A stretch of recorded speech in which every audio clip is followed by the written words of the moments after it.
The number of confirmed cases across the world quickly rises. We all need to take steps to reduce close human contact. You are not immune. People should stay indoors and stay safe. Look out yourself.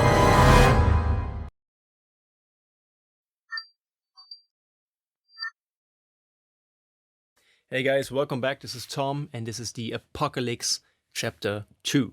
So here goes today's lick, and this is going to be the third section in total. So check it out.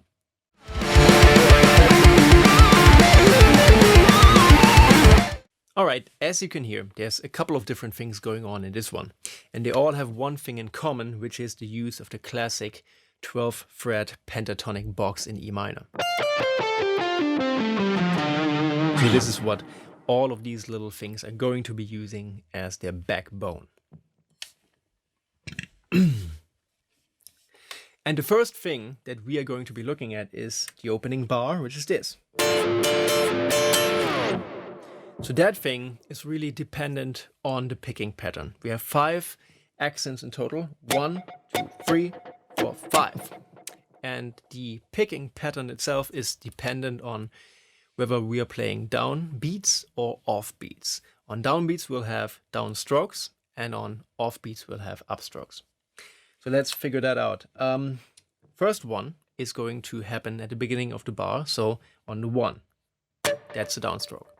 The second one is going to be on the 2. So 1 and 2 downstroke. Then after that, right away, we have an upstroke on the 2 and. 1 and 2 and.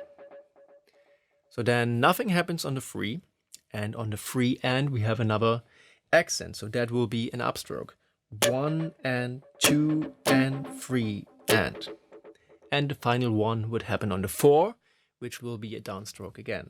1 and 2 and 3 and 4 and. And that's the entire bar. Right, and so in the left hand, we will be fretting the 12th fret on the G, B, and E strings. So that's a little barré thing for you.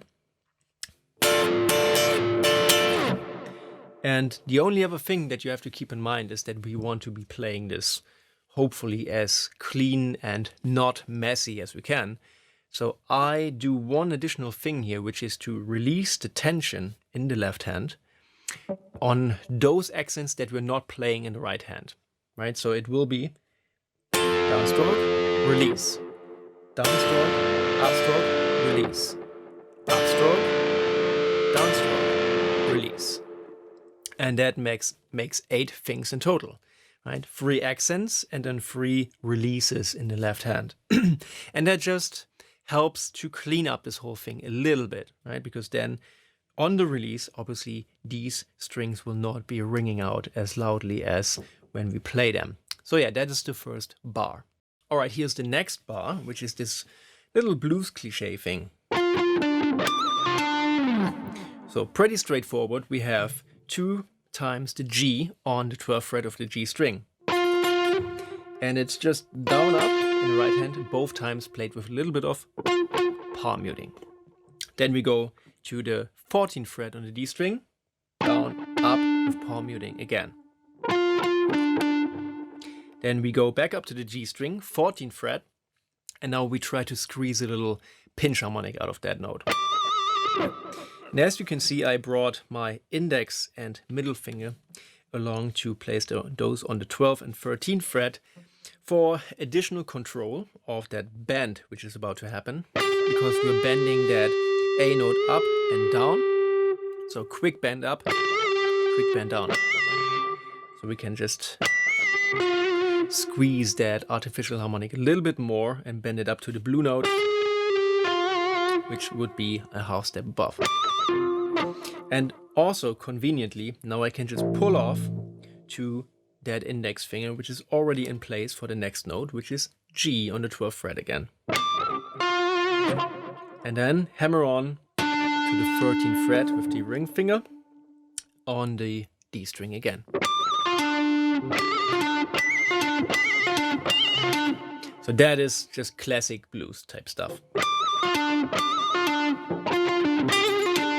And as you can see that I mostly use just index and ring finger for this lick. You can just use any other combination that you find more suitable. For example, you can play index, middle, and then ring finger, or you can use index, ring finger, and then pinky if you want to. Doesn't really make a difference as long as it's those notes with that articulation. Okay, now in the next section, things will get a little bit more adventurous to wrap this session up. So this is going to be based on 8-note triplets, hybrid picking, and string skipping. So the basic pattern goes like this.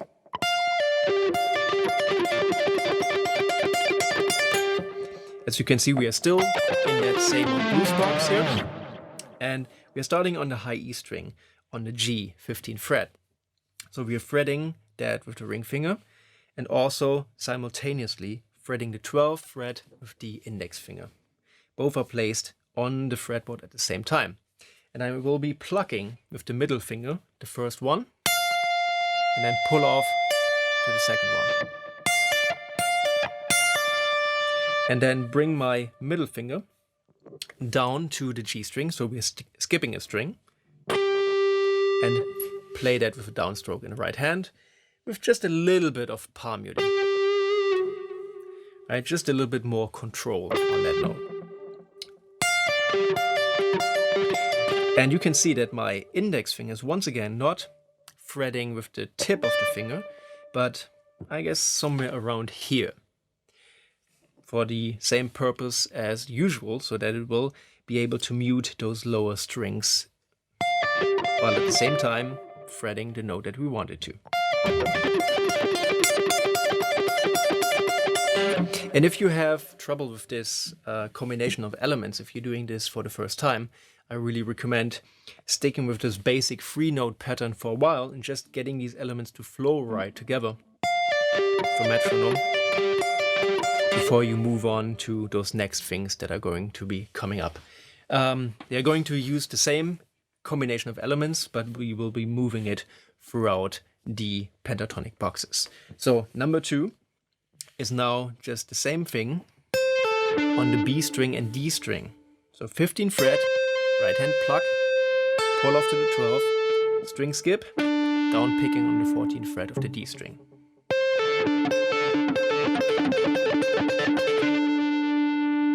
So then we go back up to the B string. This time though it's going to be the 17th fret, pulled off to the 12th, and now we are skipping 2 strings, so we're going to the A string on the 14th fret. That's a bit trickier. And then finally the last group of 3 notes is going to be 15th fret on the G string, the blue note, pull off to the 12th and back to that 14th fret on A. And all together now we have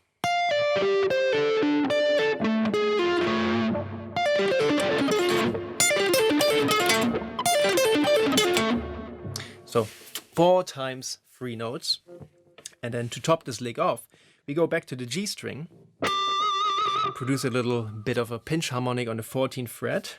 We have all those fingers in place again, but instead of a bend like we did a bar earlier, 2 bars earlier, now we are going to be moving this pinch harmonic around between the 14th and 15th fret with slides. So pinch harmonic, slides, pull off to the 12th, and then hammer on to the 14th fret of the D string, where we do another pinch harmonic, move that around in the same way, pull off to the 12th, and then another hammer on the 14th fret, which is E, the root note of the entire scale. So, and that little sliding trick here, this is really such an integral part of my playing style that I don't think I have enough time in this one here to explain it thoroughly or to guide you through all the different applications of it. So you'd really have to go to my first proper instructional video called Beyond the Strings, which is, as always, linked in the description below. And there I take you through that technique in all its little nuts and bolts. But for now, just in a nutshell, you do not want to move your entire hand when you're doing that. You want to be placing your thumb on one spot, and then your thumb is going to be your anchor. And against that anchor, you will be moving all of those fingers together as if you're waving to somebody, right? Thumb stays stationary, and then the hand moves against that.